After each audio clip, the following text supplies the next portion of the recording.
सुरेश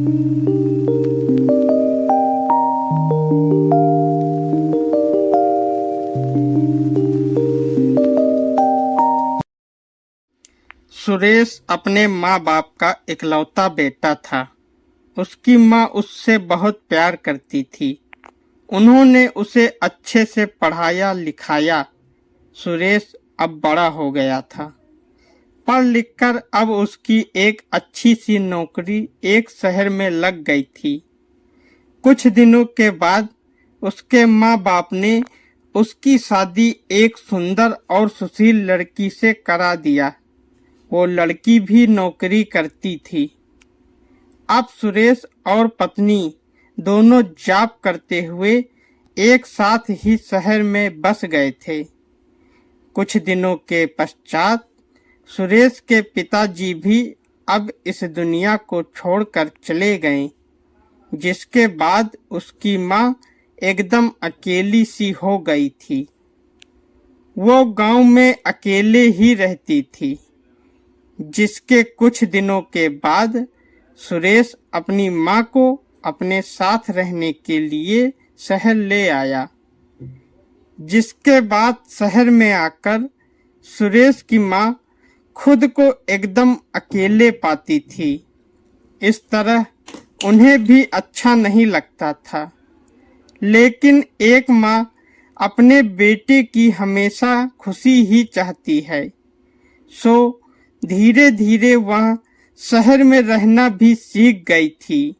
लेकिन सुरेश और उसकी पत्नी हमेशा अपनी माँ को समझाते रहते थे कि ऐसा मत करो, ये मत करो। मतलब कि वे अपने आगे माँ को गांव की एक तरह से गंवार ही समझते थे। लेकिन माँ की दिल तो हमेशा से ही अपने बच्चों के लिए बड़ा ही होता है। सो वे सभी बातें चुपचाप सुनकर हाँ में हाँ मिलाकर रह जाती थी। एक दिन की बात है, सुबह सुरेश की पत्नी को ऑफिस जल्दी जाना था।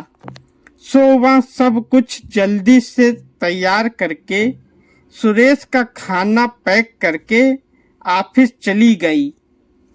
फिर इसके बाद सुरेश भी जल्दी जल्दी तैयार होकर ऑफिस निकल गया था।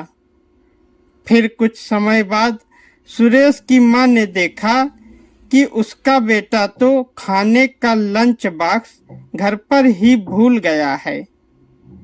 तो माँ ने बिना देर करते हुए फटाफट ऑफिस पहुंच गई और पास में एक कुर्सी पर बैठ गईं, क्योंकि कंपनी में बाहर के व्यक्तियों को अंदर जाने के लिए मना था।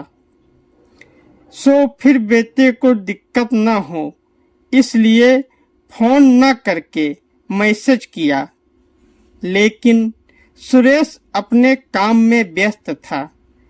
सो माँ के मैसेज पर ज्यादा ध्यान न दिया। लेकिन उसकी माँ बाहर कब से उसका इंतजार कर रही थी। इस तरह कई घंटे बीत गया और इस बीच कई मैसेज भी किया उन्होंने, लेकिन सुरेश का कोई उत्तर नहीं आ रहा था। इस तरह सुरेश की माँ को चिंता होने लगी थी। लेकिन सुरेश अपनी माँ के कई मैसेज आने के बाद वह अंदर ही अंदर खूब गुस्सा होने लगा था। आज तो उसने तय कर लिया था कि आज घर जाकर माँ को खूब अच्छी तरह से समझा देगा कि यह उसका गांव नहीं है जो कुछ भी मनमानी करती रहेगी। और इस तरह शाम हो गया। अब सुरेश घर जाने के लिए कंपनी के बाहर निकला तो देखा उसकी माँ तो यहीं खड़ी है, जिसे देखकर उसका गुस्सा अब सातवें आसमान पर था और बिना कुछ पूछे ही अपनी माँ को डांटने फटकारने लगा कि पहले आप घर में खाली बैठे बैठे मैसेज से परेशान करती रहती हैं और अब तो उसके कंपनी में भी आ गई हो। आखिर उनका यहाँ गांव नहीं है जो मनमानी करती रहेगी। यह सुनकर सुरेश की माँ ने खाने का टिफिन सुरेश की ओर आगे बढ़ा दिया, जिसे देखकर सुरेश को अब समझते हुए देर न लगी कि वह अपना खाना भूल गया था, जिसे माँ ने उसे देने के लिए यहाँ आई थी। इसके बाद सुरेश की माँ बोली, बेटा, भले ही तुम बड़े हो गए हो, बड़े शहर में रहने लगे हो, भले ही अच्छे बुरे की ज्यादा समझ आ गई हो, लेकिन मेरे लिए आज भी मेरे कलेजे का टुकड़ा ही हो, जिसे मैंने बचपन से लेकर आज तक पालते हुए आ रही हूँ। सुरेश की आंखें अब खुल चुकी थी कि आखिर उसकी माँ उसकी परवाह करते हुए खाना लेकर आई थी, जिसे वह बिना सोचे समझे अपनी माँ को ही डांटे जा रहा था।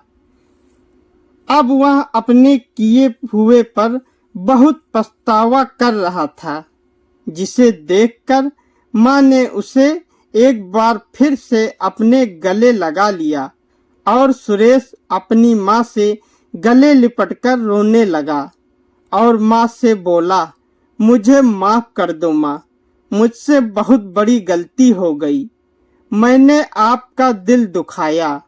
माँ ने उससे कहा, तू मेरा लाडला बेटा है, कोई बात नहीं बेटा। और इस तरह सुरेश ने मन ही मन सोच लिया कि अब आगे से कभी भी ऐसी गलती नहीं करेगा। अब वह उनकी पहले से ज्यादा अच्छे से देखभाल करने लगा था, जिसके बाद माँ को अब शहर भी अच्छा लगने लगा था, क्योंकि अब उसका बेटा फिर से उसे मिल गया था। दोस्तों, अगर आपको कहानी अच्छी लगी है तो वीडियो को लाइक करें, शेयर करें और हमारे चैनल को सब्सक्राइब करें। धन्यवाद।